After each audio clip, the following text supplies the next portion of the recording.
All Hit Radio.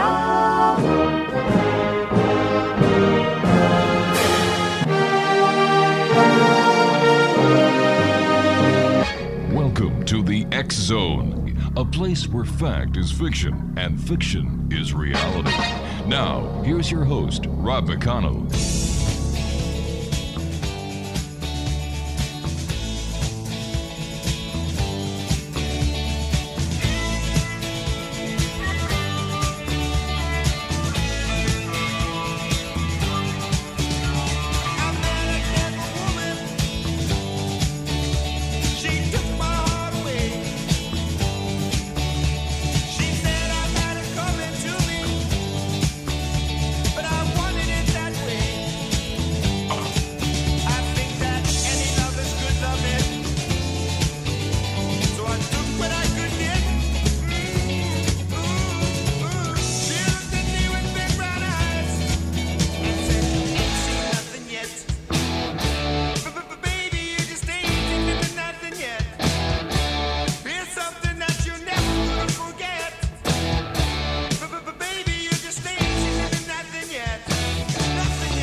And good evening, one and all, and welcome back to the X Zone. I am Rob McConnell, and for the next 4 hours, I'm your host and your guide as together we cross the time-space continuum to this place that I call the X Zone. It's a place where people dare to believe and dare to be heard. It's a place where fact is fiction and fiction is reality.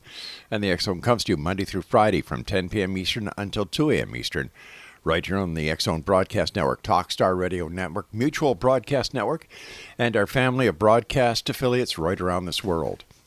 If you'd like to send me an email, xzone@xzoneradiotv.com, on all social media sites, X Zone Radio TV. And for all the listings of the X Zone TV channel on SimulTV, visit simultv.com.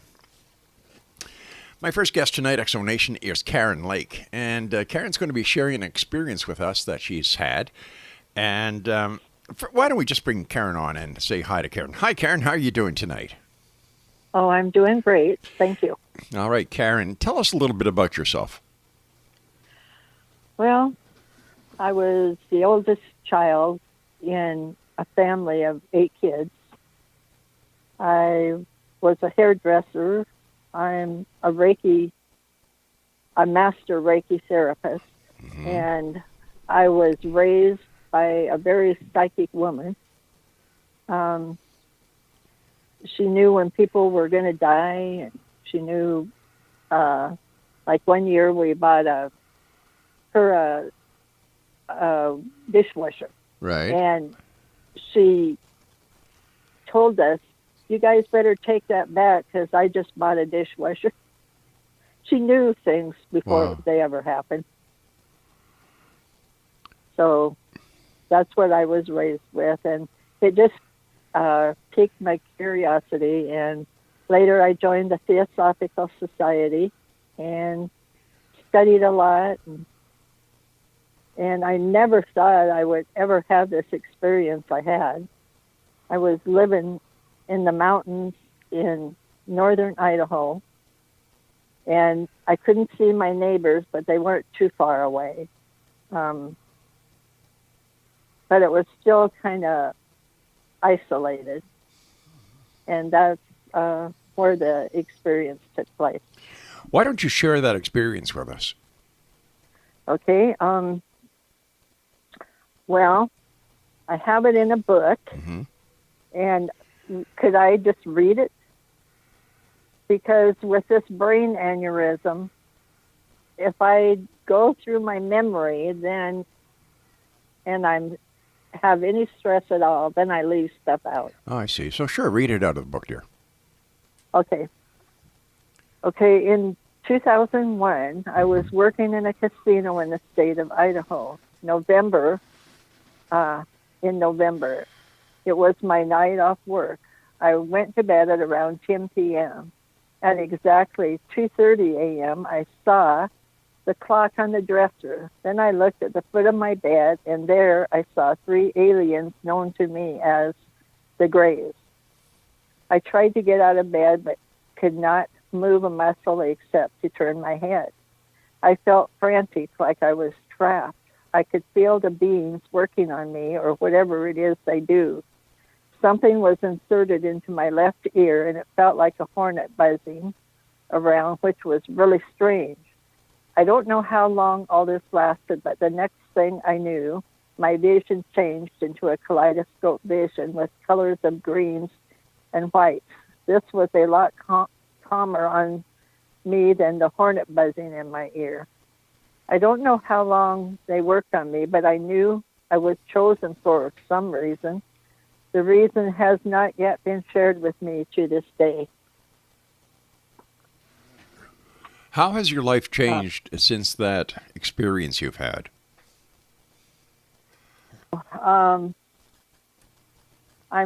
I get nervous at times. I moved out of the woods back to town, back to, it's about 10,000 people.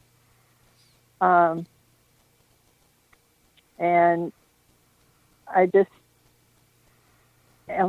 because I don't know what they did exactly and why they did it, that makes me nervous. I understand that, and that's quite understandable, but how has your life changed in any way since the encounter going back to 2001 with the Greys that you saw that night at 2:30 in the morning at the end of your bed? Yeah, for a long time I didn't trust hardly anybody. I was always kind of a loner, but then I got to be a real loner. Mm-hmm. I have 4 children that I adore, and I don't do too much outside. I did get nominated to the Canadian Music Awards for a song I wrote called Prophecy Keeper, and it's on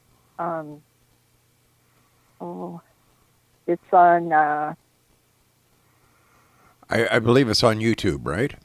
Yeah, YouTube. Right. Thank you. You're welcome. Yeah. And see, that's what the brain aneurysm has done to me. Sure. Unless I read, I get I can't always remember what I want to say. I know what I want to say, but it's just not there. And the doctor said that probably wouldn't change a whole lot. It has gotten a little better, so. Now, have you come to understand or accept any reason why the ETs visited you that night in 2001? Well, one of the things that I realized was they didn't kill me. So for that reason, maybe it wasn't bad. It was just a different experience than what I'm usually experiencing. And I think my healing has come up better. And after that happened, my songs all got better. So my songwriting skills and everything improved. So maybe it wasn't as bad a time as I thought it was right at first. So, Karen, why do you think that you were visited and that you were chosen by the ETs? Okay, it could be genealogy. I've got Native Irish bloodlines, plus other bloodlines too, but I've heard that they like those bloodlines. For whatever reason, I'm not sure, because the article didn't say. Maybe they're closer to Mother Earth or something. I'm not sure. But I've always been a healer.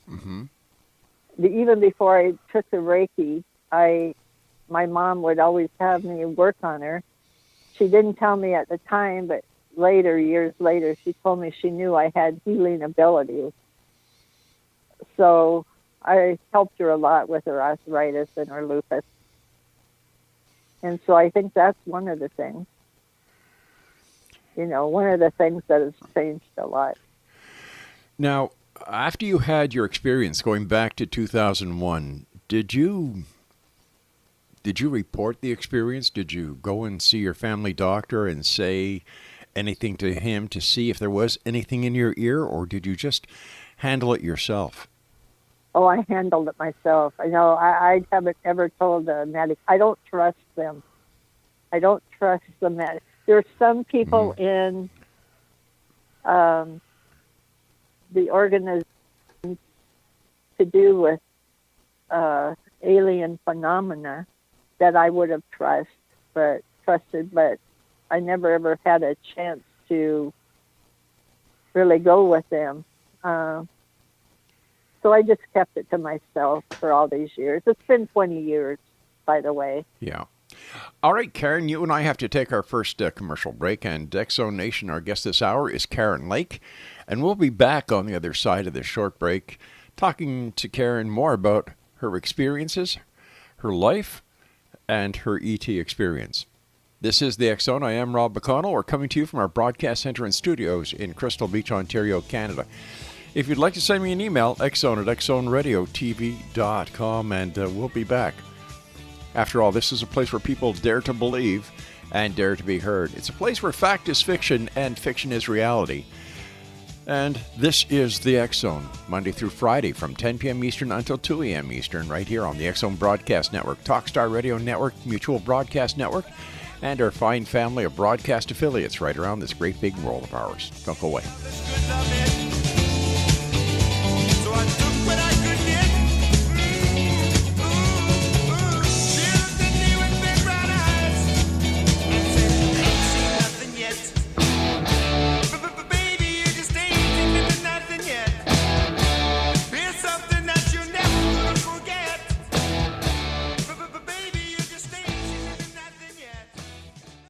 This morning with light in my eyes, and then realized it was still dark outside.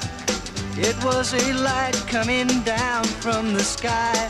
I don't know who or why. Must be those strangers that come every night. Those saucer-shaped lights put people uptight. Leave blue-green footprints that glow in the dark. I hope they get home all right. Hey, Mr. Spaceman, won't you please take me along? I won't do anything wrong. Hey, Mr. Spaceman, won't you please take me along for a ride? Woke up this morning. Welcome back, everyone. Karen Lake is our guest this hour here on the X-Zone. And Karen, when you were having this encounter with the Greys going back 21 years ago in 2001, did you remain in your home, or were you taken to a craft above your home in the sky? Well, that's the part that I don't know. I don't remember any of that from the time they put me out. I've got some things written in my book. Could I just read some things? Oh, definitely. Sure, definitely. Okay. Go ahead, sweetie. Okay. I awoke sometime later, jumped out of bed, and ran to the windows to look out at the forest. Everything looked so natural, a beautiful landscape of some of Idaho's greatest mountain beauty. I tried the door to make sure it was locked, and it was. Now, how did they get inside? I don't know how they could have done it, but there they were. I picked up the phone to call a psychic friend of mine. I asked him about the experience, and he told me that I was being prepared to help out in the last days of Mother Earth as we know it. This did not sit well with me, but I trusted my friend's opinion. I accepted what he told me. During this time, I was getting ready to go to Nashville to sign papers with a record company for my first song. I went to work, finished the week, and prepared for my trip. I noticed at work that I felt kind of spacey. This continued, and I knew I had to seek medical treatment. I just wouldn't share the alien experience with anyone, especially the medical field. After I returned home from Nashville, I went back to work, a little tired but filled with enthusiasm. I had not been on a nice vacation in several years. The spacey feeling returned, and some days I had a hard time standing up My speech got a little blurry at times. One day, my boss sent me home and told me to get to a doctor as he figured something was wrong, and it was. My blood pressure was sky high. They gave me high blood pressure pills and took me off work for a couple of days to rest. I went back to work a little more rested. Some days it was like normal readings, and other days my blood pressure would be sky high again. All the while, though, I had a fear of the aliens coming back to mess with me or hurt me. I was too shy about talking to others about my feelings. Most people didn't know a thing about aliens, let alone someone who had been worked on. I had a couple of close friends who I was able to communicate with my feelings to. I listened to Coast AM on the radio, and one night I got on and told my story. George Norrie said he believed me. That gave me a little more confidence in talking about my experience. Winter turned to spring, and spring turned to summer. I was supposed to do hairstyles for a wedding. I made it through the hairstyles and the beautiful wedding. I left the wedding and drove the 20 miles to work. I finally got to work and had 2 days off. I awoke the next morning at 11 a.m. I felt like I had been run over by a herd of wild horses. Everywhere in my body, I hurt. I made it through the day. The next morning, I woke up and I felt very sick, so I went to take a shower. I was getting out and drying off, and I felt a ping in my head above my left ear. It didn't hurt until a minute later. Then it was like I had 50 headaches on top of each other. I threw on my jeans and sweatshirt and ran to the neighbor's house. I was screaming at the top of my lungs. The pain was horrible. My neighbor rushed me down to the clinic. They figured I had a brain aneurysm and rushed me by ambulance to Spokane, Washington. I was in the ambulance waiting to go to the hospital, and I found myself outside my body and the ambulance in the sky in clouds. It felt great to be out of pain. I lingered there a while, not caring if I made it back to my body. I saw my mom and spoke with her. I was in and out of my coma for 3 days. On the third day, I heard a male voice tell me it wasn't my time to die. I felt special, like I had a purpose for the rest of my life. The nurse came in and asked where the doctor... The nurse came in and I asked her where the doctor went. She said, "There hasn't been a doctor in this morning." I told her I heard a male voice tell me it wasn't my time to die. She touched my shoulder and said, "Sweetie, that was God. I hear this all the time." She smiled and told me the kind of aneurysm I had is survived by only 1 out of 3,000 people. You are the lucky one. That left me with a feeling of great satisfaction. I knew how important life really is now since I almost died.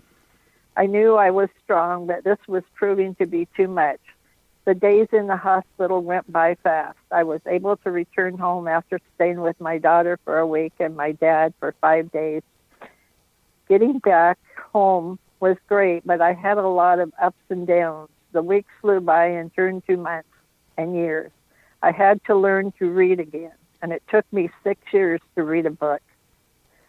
Then I landed a job with Nashville recording company, and that was a great chance for me to help get my music going. I love to write songs and poetry and articles. I interviewed the stars in the country music field.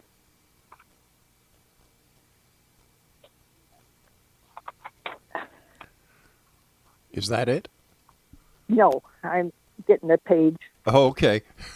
I'm sorry. It's all right, sweetie. It's all right. Okay. I believe my brain aneurysm was a result of whatever the aliens did to me that first night they came. I don't think they intended to harm me. It was an accidental effect. After a couple of years, no other alien encounters. I started to relax a little more and wasn't near as skittish. One night, though, I had my experience I shall never forget. I was coming home from a friend's house, and it was about midnight. My son and his wife were staying with me for the summer, and I wanted to get home to them. I had to get up early to be at work. I was on a lonely mountain road, and as I came close to Windfall Pass Road, I noticed what I thought to be the full moon, large and bright in the sky. As I got closer, I decided it was not the full moon, as it was just above tree level. I pulled my car to the side of the road, flashed my headlights on and off 4 times. All at once, the circular bright light started down the horizon ahead of me. It disappeared, and then it appeared all at once again. As the bright light came back towards me, I put my car in gear to make it home. It swirled around, doing maneuvers I had never before witnessed. I was very excited and scared. I was only a couple of miles from home. I continued driving my car down the road, all the while watching as the bright light put on a light show I shall never forget nor have witnessed since that night. As I drove down the road and the last curve before reaching my driveway, the bright light disappeared ahead of me into the trees. I drove up my driveway and saw my daughter-in-law sitting on the deck. She came running out to the car and said, "Where is the other car?" "There is no other car," I said, "but wait till you see what followed me home." I pointed to the circular light, again at tree level above us. Her eyes grew big as she said, "Is that what I think it is?" I nodded my head yes. She said, "Just before I returned home, the driveway and trees lit up. She thought it was me coming home, but no car appeared. When I did arrive, she thought the bright light was another car. The bright light in the sky hovered above my home till dawn. And when I got up to get ready for work, it had disappeared. I thought it was the aliens checking on me. I did not feel bad that it was gone. It just made me so much more curious as to what had happened and why. Unfortunately, I didn't have my camera with me to take photos, but the experience is embedded in my brain, I feel, forever. The years have passed, and I still have these memories like it all happened yesterday. I always wanted to know the details of why this happened and what I am supposed to do with the experience. I love to write, so maybe my experiences will make it easier for others to have experienced these beings or UFO sightings to understand that they are not alone, as this is a worldwide phenomenon. All right. Karen, please stand by. I've got to take my break. When we come back, we'll hear the conclusion of Karen's story. This is the X Zone. I am Rob McConnell. Are you a believer or are you a skeptic? Send me an email, xzone@xzoneradiotv.com. Mr. Spaceman, won't you please take me along? I won't do anything wrong. Hey, Mr. Spaceman, won't you please take me along for a ride? Woke up this morning, I was feeling quite weird. Had flies in my beard, my toothpaste was smeared. Over my window, they'd written my name, said so long.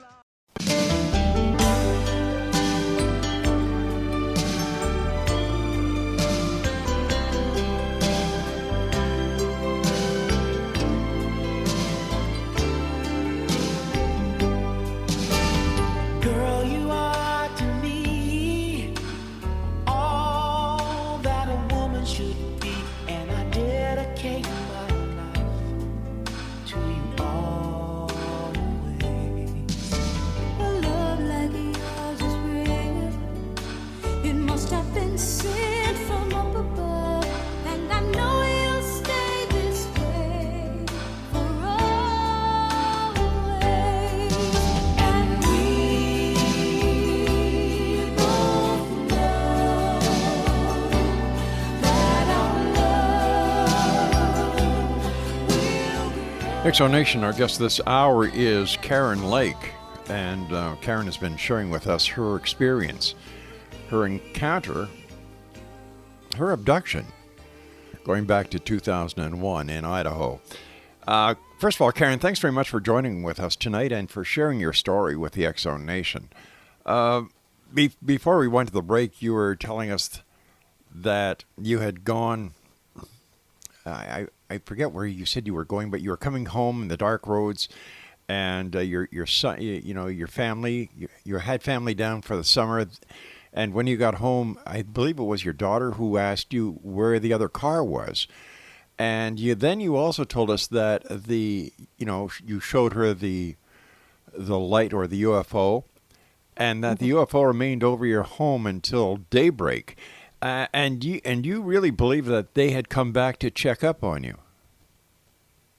Well, why? Yeah, I do. Yeah.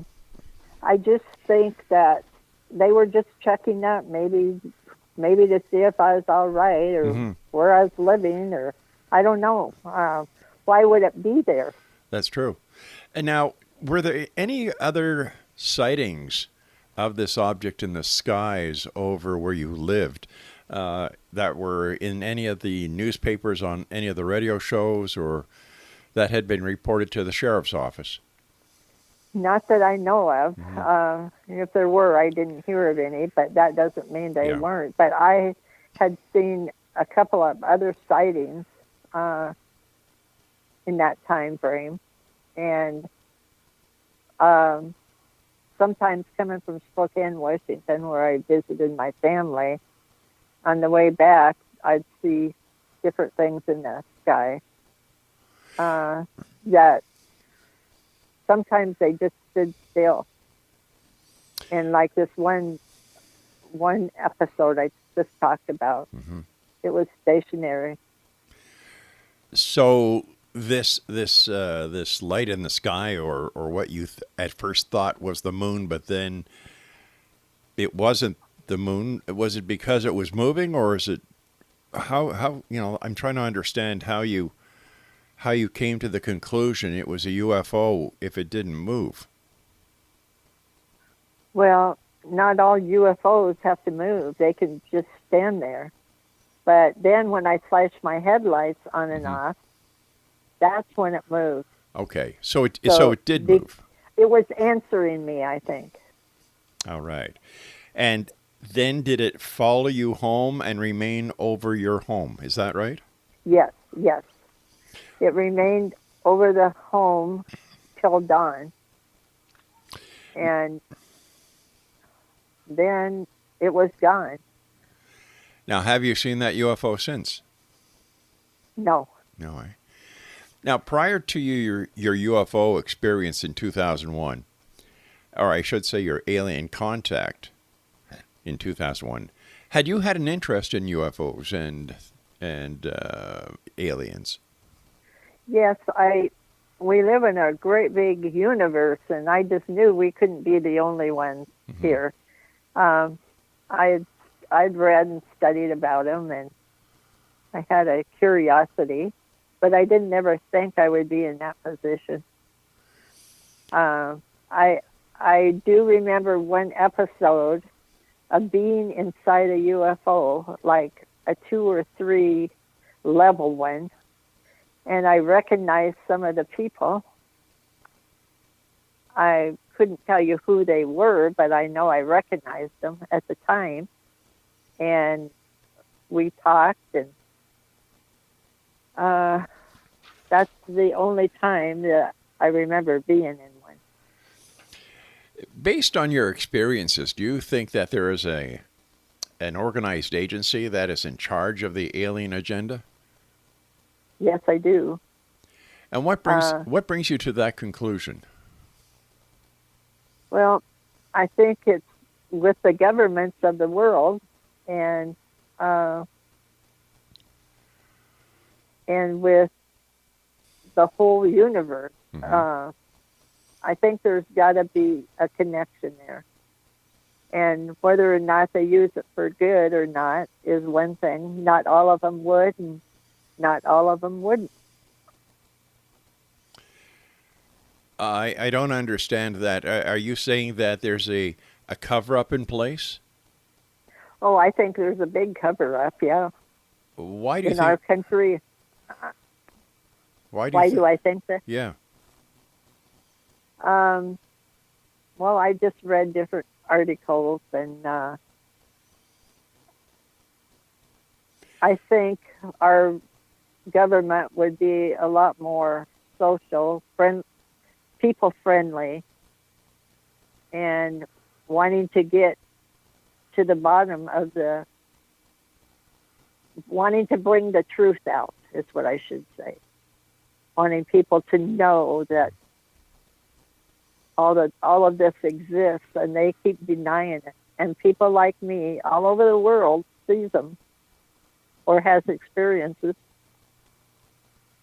So that's what makes me think that way. What do you think would happen if the government came out one day and said, they're here? Here they are. They're here. What do you think would happen? I think there would be some chaos, especially by organized religion not being able to grasp that idea or realization. And I just don't think it would be a really good one. I think it would scare a lot of people. But what happens? Yeah, I'm sorry. Go ahead. Go ahead. I was just gonna say that with my experience with this thing I'm talking about tonight, I don't know. They have to be more upfront. The government should be more upfront with it, because I think it was Eisenhower that I read about. He was kind of the start of this. So that's kind of what I've read. And I only know what I've read, on that kind of information. Now, why haven't you gone to any official links to report your story? Why haven't I? Because I don't trust them. I have zero trust in something like this. Why? Because I don't want them experimenting on me. Well, cutting me open or doing weird experiments, and I don't know. What makes you believe that the government would conduct experimentation on you or any other official reporting system? Well, I think they do a lot of that on animals and everything. Like with this COVID thing, I don't trust them with that either. I'm totally against those shots. Okay, well, mainly because of my aneurysm I had, and I had clotting, and I would never take a shot. Even they if you're could kill me, and I wouldn't take it. So even if your doctors or neurologists said that the COVID shot was safe for you to take, taking into consideration your past medical history, you wouldn't take the shot? Yeah, with my past medical, and that's what I'm basing it on. Because you don't know what I went through, and nobody knows what I went through to come back from that. It took me 6 years to learn to read a book. I didn't know when I had to use the restroom at first. I didn't have taste. I didn't have smell. I was almost blind. My God. So it was a horrible, the first 5 years were horrible. Then it started getting better. And then I started my husband gave me the money to go get a $1,200 computer, which I did, and that really helped me.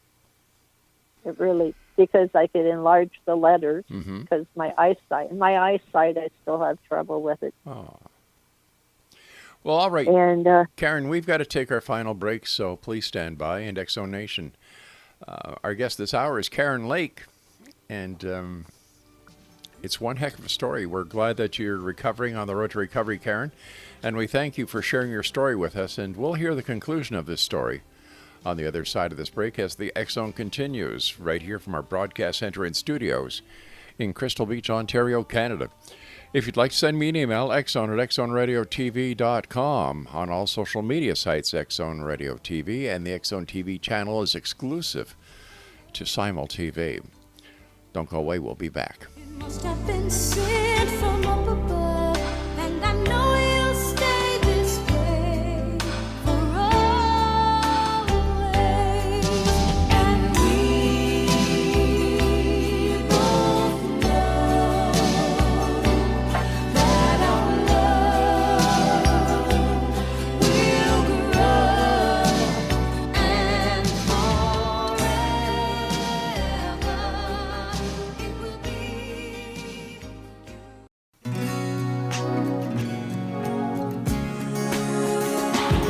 A new day,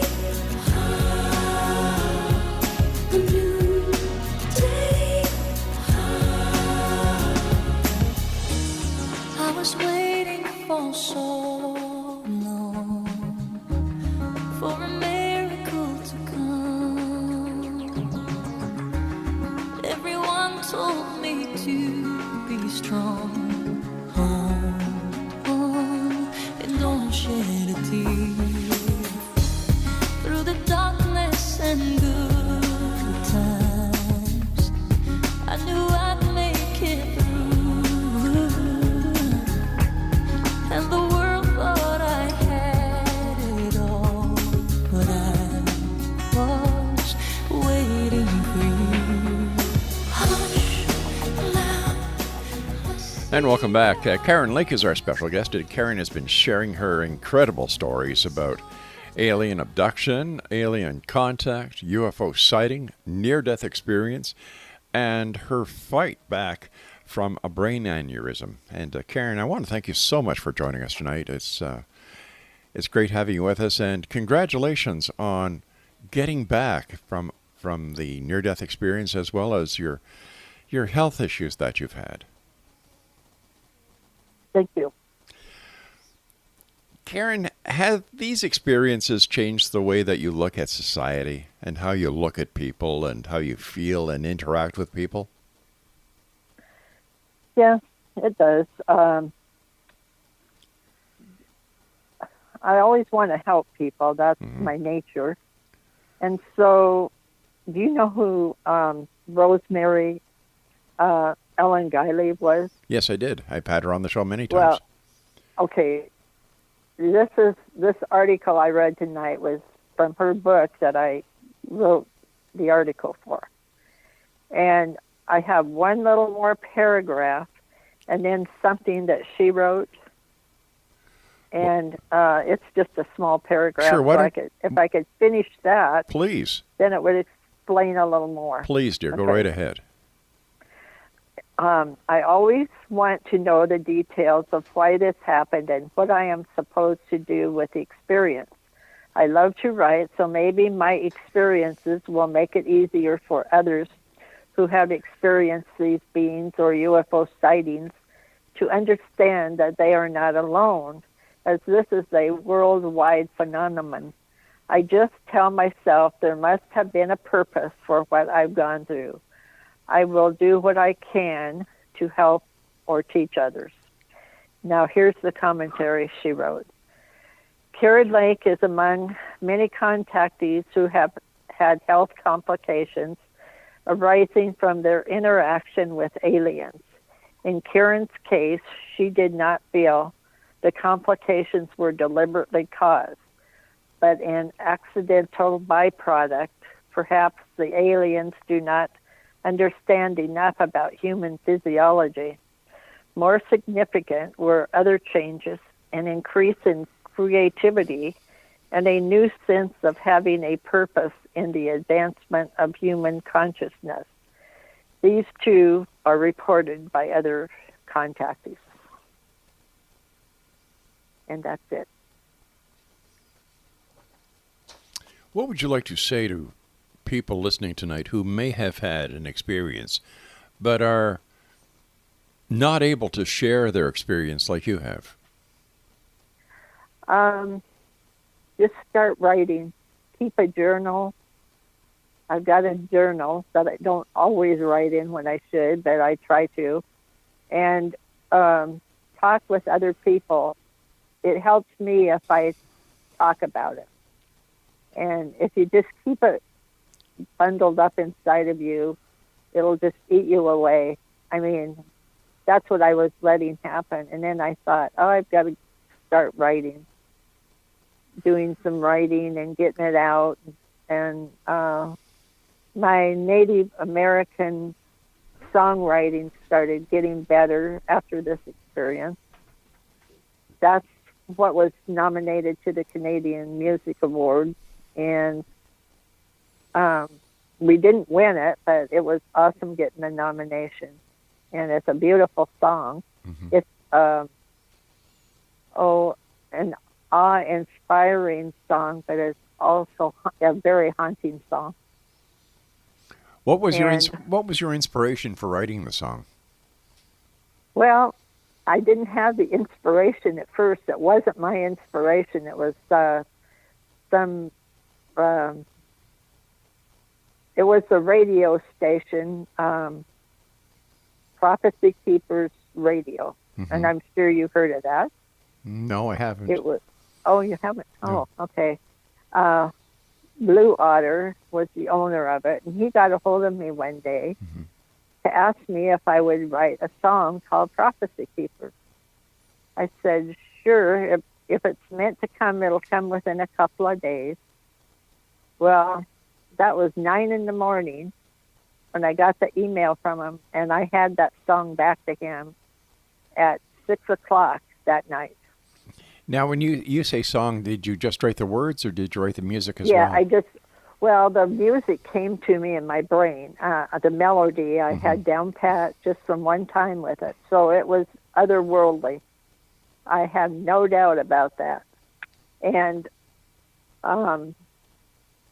it was the most awesome, one of the most awesome experiences I've had with my music.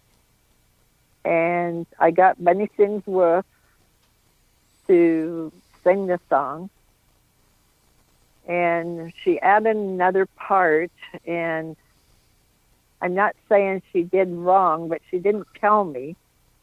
And so I would have said, well, you have to have a part without that in it, because I got explicit directions as soon as I was done writing the song, not to change one aspect of that song, the words in it, to leave it exactly like it was.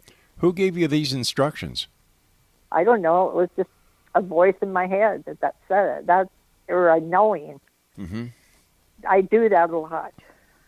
And a lot of times songs will come to me and I don't even have to think about it. I mean, when I wrote that song, I wrote what I heard. And also I was at my laptop in Plummer, Idaho, writing all this stuff down. But I was also in a mountain ravine on horseback, riding through the woods, singing the song as it was coming through me. It was the most awesome experience of my life.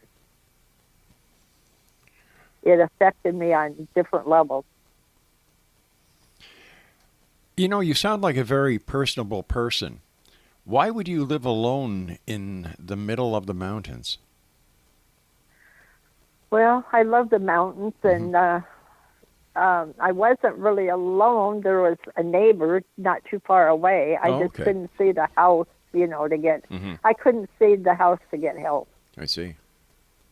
So when I say isolated, I don't mean there wasn't anybody around, because there were. And then there were other neighbors, but they were through the trees. Mm-hmm.